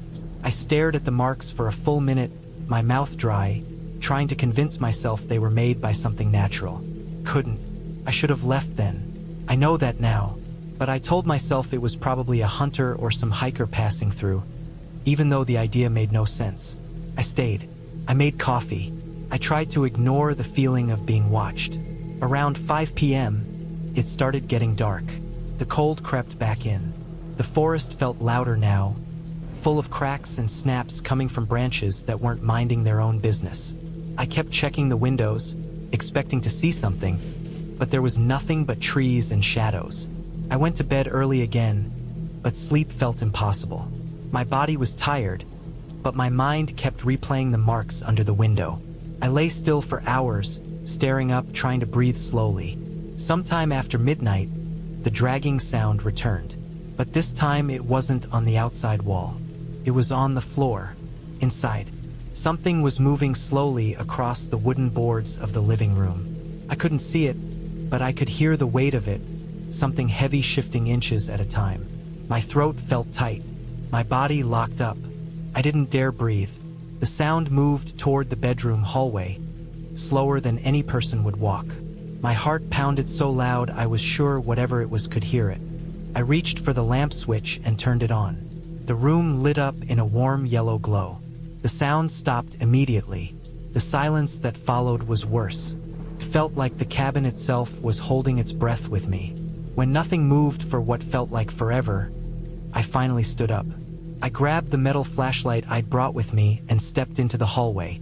The air smelled different, like sweat and old dirt, like something that had been hiding in a damp place for too long. I checked the living room.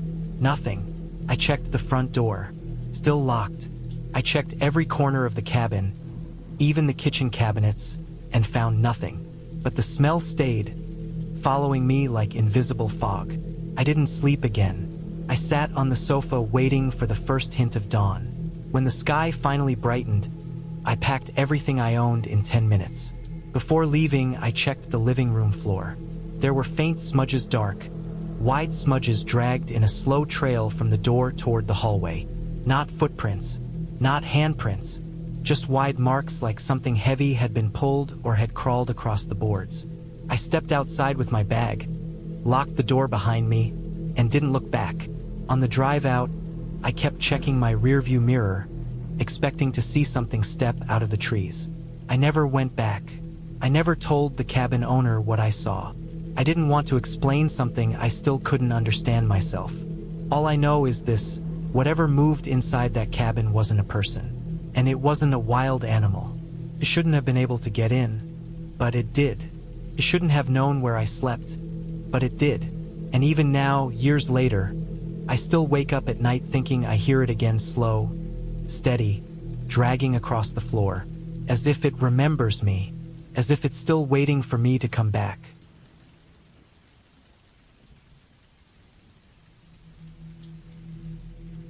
I don't know why I agreed to stay in that cabin alone. Maybe it was because I had been working nonstop for months and I wanted a place where no one could bother me.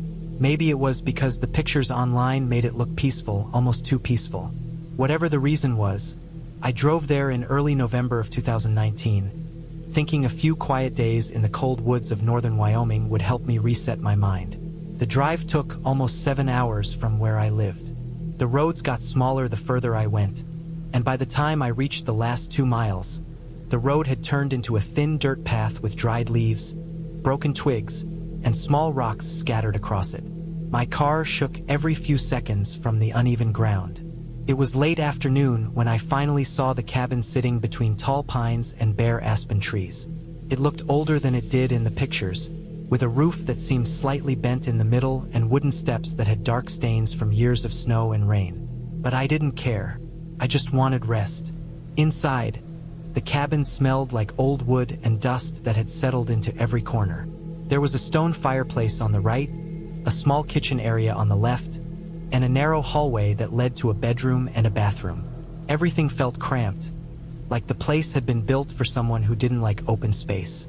I dropped my bag on the bed, which creaked under its own weight, and walked around to make sure everything worked. The tap ran a thin stream of rusty water at first, then cleared up. The lights flickered but stayed on. The heater rattled but warmed the room. It wasn't perfect, but it was fine. The first night was quiet. Too quiet, actually. The woods around me didn't sound like the woods I knew from home. There was no constant noise of crickets or frogs. Instead, the silence felt thick and heavy, broken only by random cracks from the trees outside when the wind pushed against them. Each sound made me more aware of how alone I was. I climbed into bed early, thinking that rest would calm my nerves, but I woke up around 2 a.m. for no real reason. My eyes opened on their own, like something had pulled me out of sleep. The room was freezing. I could see my breath in the dark. The heater had stopped working. I pulled the blanket tighter around me and tried to fall back asleep, but soon I heard something outside. It wasn't loud, just slow, heavy steps on the ground. They moved from the left side of the cabin to the back, then stopped. I held my breath, listening as carefully as I could. After a few seconds, the steps moved again, this time to the front, then toward the trees.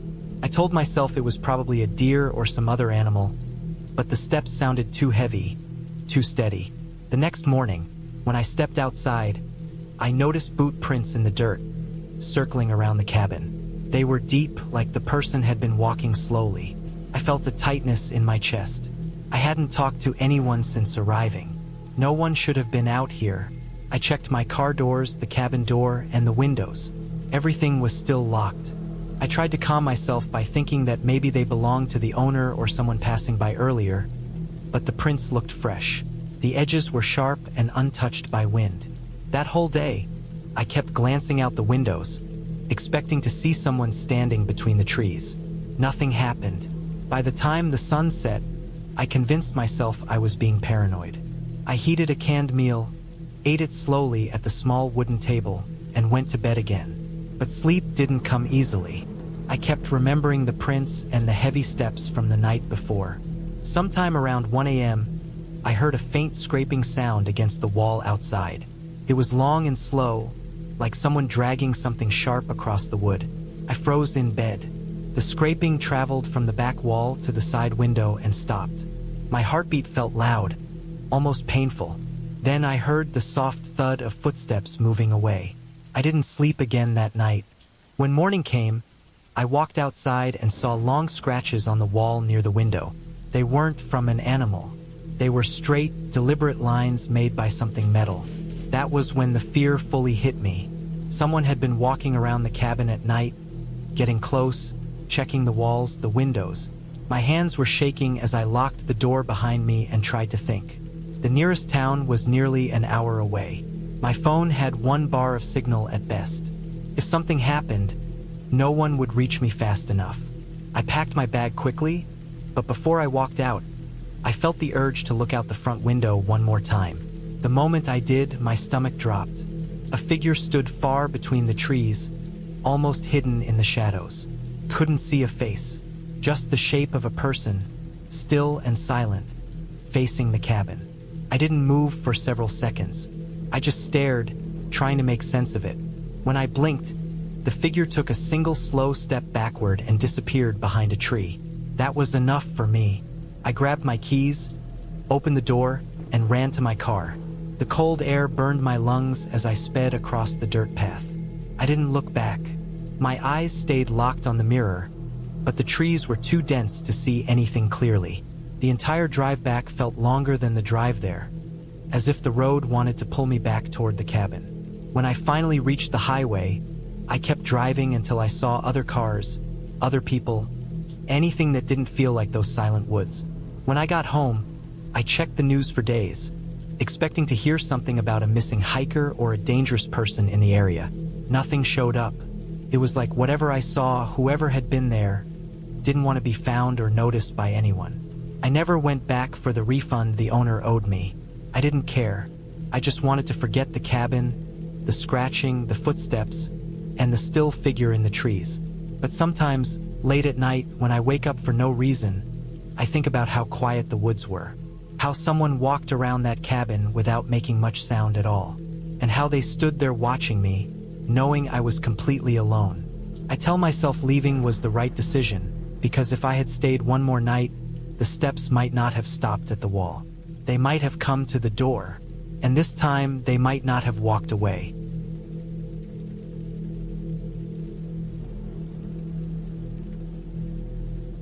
I had taken trips into the mountains before, but that November weekend in 2019 felt different from the moment I stepped out of my truck.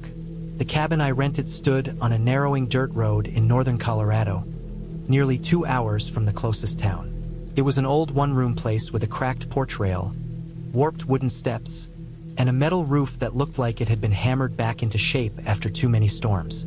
I had picked it because I wanted 3 days alone, somewhere quiet where I could try to clear my mind after months of stress at work.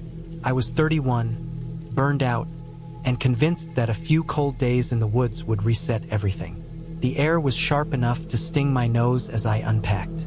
I walked around the property, taking in the tall pines crowding the edges of the clearing. The ground was soft with layers of dead needles, and each step made a muted crunch. I felt a strange mix of peace and alertness, like the woods were holding their breath. But I told myself it was just the silence. I wasn't used to being somewhere with no traffic, no neighbors, no hum of electricity except for the little generator beside the cabin. Inside, the place smelled like old lumber and dust. A small bed sat against the back wall. A wood stove squatted in the corner, with a pile of chopped logs beside it. There was a narrow counter with a sink that only worked if I pumped the handle 3 or 4 times. Everything felt rough but functional, which was good enough for me. That first afternoon passed quickly. I took a long walk down a trail behind the cabin and returned before sunset, when the temperature dropped fast enough that I could see my breath in thick clouds. I heated a can of soup on the stove and sat on the porch afterward to watch the sky go dark. The cold crept through my jacket, but the quiet felt calming, at least for a while. By the time I went inside, the woods were a black wall. I set a few lanterns around the cabin and lay down on the bed with a book. The wind started up around midnight, bumping branches against the metal roof. The noise made it hard to sleep, but I wasn't nervous yet. I was used to the creaks and thumps of older cabins. I finally drifted off and woke sometime around 3 a.m. to a sound that didn't blend with the rest. Heavy, deliberate steps outside, breaking the crust of frost on the ground. They moved slowly around the left side of the cabin. My heart pushed hard against my ribs as I sat upright, trying to listen through the stillness that followed. I waited for the steps again, but the wind swallowed everything. At first, I tried to convince myself it had been a deer or maybe an elk. Those animals moved quietly most of the time, but maybe something had startled one. Still, the weight of those steps felt wrong. Too steady, too paced. I tried lying back down, but my nerves wouldn't settle. I stared at the ceiling until the sky outside finally turned pale. The next morning, I walked around the cabin to check the ground. The frost had partially melted under the weak sun, but I noticed something that tightened my chest. Near the left wall, where I had heard the steps, the frost was crushed in several spots. Not deeply, but enough to show something had stood there. Several places. And each mark was spaced too far apart to be an animal's pattern. I spent the rest of the day trying to ignore the unease. I chopped more firewood, hiked another trail, cleaned up the cabin, and tried to stay busy. But every time I caught silence between tasks, I felt watched. When the sun dipped down again, the calm I'd hoped for never came back. That night, I kept the lanterns lit longer than before. I tried reading again, but my eyes kept drifting to the dark windows, half expecting to see someone standing outside. The cabin felt smaller, like the walls were pulling in. I finally forced myself to lie down around midnight and pulled the blanket up to my chin, listening to the wind. Around 2 a.m., the steps came back. This time they were closer, slower, almost careful. They scraped lightly across the wooden porch. My skin prickled so hard it almost hurt. I didn't move. I barely breathed. Something stood outside the door. I felt it more than heard it, the presence of a weight too close to ignore. Then came the softest sound, a gentle pressure against the door. Not a knock, more like someone testing the frame, just enough to hear if the structure was solid. I grabbed the small hatchet I had used earlier for firewood and held it tight. I kept my eyes on the door until the first gray light filtered through the windows. When morning finally arrived, the porch showed a new set of crushed frost patches. Wider ones, more deliberate. Every logical part of me wanted to dismiss it. Maybe a lost hiker? Maybe someone camping nearby who wandered too far? but the nearest campsite was miles away, and the footsteps didn't feel like someone who needed help. They felt like someone checking the place out, watching it, studying it. I didn't stay a third night. I packed everything as fast as I could, tossing bags into the truck without caring how they landed. Before pulling away, I took one last look at the cabin. The porch rail shook in the wind. The roof clattered a little. Everything else was still, but the sense of being watched hadn't lifted. On the drive back down the dirt road, I passed a small clearing I hadn't noticed before. The grass there was flattened in a messy circle, and the ground looked disturbed, like someone had been camping there without a tent. A single rusted can sat near the center. Something about it made my stomach turn. Whoever had been around the cabin wasn't just passing through. They had been staying close, probably for days. By the time I reached the highway, the tightness in my chest eased. But the feeling that I had avoided something by leaving that refusal to stay one more night stayed with me long after I got home. I kept thinking about those slow steps, that testing pressure on the door, the footprints that weren't quite footprints but weren't animal marks either. It took me weeks to stop waking up at random hours, listening for sounds that weren't there. I didn't tell many people what happened, because it felt strange to explain fear without a clear threat to point at. But the truth was simple and sharp. Someone had been out there, someone close, someone who knew I was alone, and I left before they decided to do anything more. That was the only reason the story ended the way it did, because I left when I did. If I had stayed one more night, I don't think I would be writing this.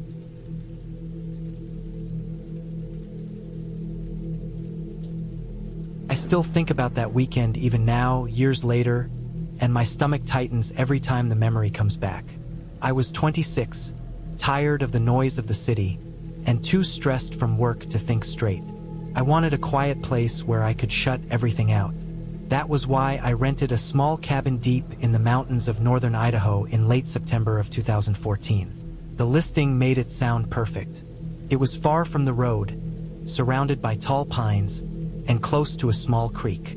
It said there were no neighbors for a mile. Back then, that sounded like a blessing. Now, it feels like the start of a mistake I walked straight into. The drive there felt peaceful at first. The road was narrow with cracked pavement, and dry pine needles covered the edges. The sky was gray, not stormy but heavy, and the air smelled like cold earth. I remember thinking it would be a good place to breathe for a few days. I reached the cabin just before sunset. It was a small, square wooden place with a dark roof and a single porch light that flickered when I turned it on. Inside, it was simple. A small kitchen, a single bedroom, a thin mattress, one window facing the creek and another looking out at a cluster of trees so thick I couldn't see beyond them. The silence felt heavy but comforting. Like a warm blanket, I finally had time to settle under. The first night was calm.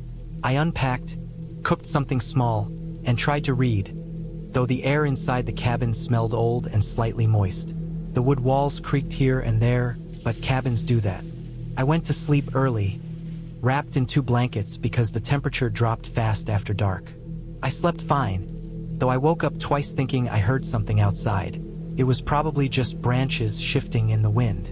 At least that's what I told myself. The next morning, I stepped outside to stretch. The air felt sharper, colder than it should have been for late September. The forest around me was still. Too still, almost like the world was holding its breath. I walked down to the creek, watched the water move over the stones, and tried to shake off the uneasy feeling that something was watching me. That kind of thought always comes to people who aren't used to being alone in the wild. I ignored it. I spent most of the day hiking around the area. Nothing strange happened, but the woods looked different when I returned. I noticed footprints near the edge of the trees behind the cabin. They weren't mine. These ones were larger, spaced wider apart, and deeper in the soil like the person had been carrying something heavy. I stared at them longer than I should have. They pointed toward the cabin, then turned and disappeared into the trees. I tried to reason with myself. Maybe a hunter, maybe someone just passing through. The mountains were big. People wandered all over them. There was no reason to panic. That night, the cabin felt colder than before. I kept my jacket on while cooking. Every time the wind hit the walls, It sounded like someone brushing against the wood. I tried not to think anything of it. I crawled into bed early again, but I didn't sleep as easily. My mind kept replaying the footprints, each time imagining someone stepping quietly through the trees while I was gone. Sometime after midnight, I woke up. It wasn't a sound that did it. It was the feeling that something had changed. My eyes adjusted slowly to the dark and I stared at the ceiling, waiting for any small noise. I heard something after a minute or two. It was faint but real. Soft, steady steps on the porch. Not an animal. They were too heavy, too even. I froze, barely breathing, hoping the person, if it was a person, would leave. The steps paused near the door. A slow brushing sound followed, like someone dragging their hand along the wood. I felt my chest tighten. There was no way I was opening the door. I waited, listening so hard my ears began to hurt. After what felt like an hour but was probably less than a minute, the steps moved away and faded. I didn't sleep the rest of the night. I stayed still in the bed, watching the window until the sky started to brighten. When it was finally morning, I stepped outside. My breath caught when I saw the fresh footprints in the dirt. They were right in front of the cabin door, and they weren't mine. The same shape as the ones from the previous day, only this time they circled the cabin before trailing off into the woods behind it. I thought about packing up and leaving right then, but I convinced myself that I was overreacting. Maybe someone had gotten lost. Maybe they were looking for the road. People make bad choices in the wilderness all the time. But even as I told myself that, a part of me knew the truth. Whoever it was had come too close, and they had stayed too long. The third night was the worst. I kept the lights off because something about turning them on made me feel exposed. I sat on the bed with my back against the wall, listening. The forest outside was silent again. Too silent. Hours passed. I might have dozed off for a few minutes, but a sound snapped me awake, a slow crunch of leaves right outside the window facing the creek. My heart pounded so loud I thought whoever was out there could hear it. I stayed still, staring at the thin curtains that covered the glass. The footsteps moved along the side of the cabin. They were slow and careful. Whoever it was knew I was inside. The steps stopped near the back wall where the trees cast deep shadows even in daylight. A few seconds passed. Then I heard the soft crack of a branch being stepped on. Then another. The person walked away, but not toward the road. They went deeper into the woods behind the cabin, the same direction the earlier prints had pointed. That was when I made up my mind. I wasn't staying another night. As soon as the sun came up, I shoved everything back into my bag, grabbed my keys, and didn't even bother cleaning up. I stepped outside, ready to make a run for the car. That was when I saw something I still think about more than anything else from that weekend. On the side of the cabin, under the bedroom window, the soil had been disturbed. Someone had scraped a line through the dirt with something sharp. Not a design, not letters, just a long drag mark, as if the person had stood there for a while, dragging the tip of a knife or some tool back and forth while watching the window I had been sitting near all night. The idea that someone had stood only a few feet from me, in the dark, while I sat awake on the other side of the wall, it made my skin crawl in a way I still can't fully describe. I didn't check anything else. I didn't look for more prints or signs. I walked fast to the car, started the engine, and drove down that twisting road without looking back. My hands shook the whole drive until I reached the main highway. I reported it once I got home, not because I thought they would find anyone, but because the thought of someone else renting that cabin without knowing what was out there made me feel sick. A ranger called me later saying they checked the area but didn't find anyone. They told me it might have been a transient hiker, maybe even someone living off-grid. They said it wasn't uncommon. But the ranger didn't stand in that cabin in the middle of the night. They didn't hear those slow, careful steps. They didn't see that mark under the window. I know someone was watching me. I know they were getting closer each night. And the part that unsettles me the most, the part one still think about when I can't sleep, is that I left early. I left before they did whatever they were planning to do. If I had stayed one more night, I don't think I would be here telling this story.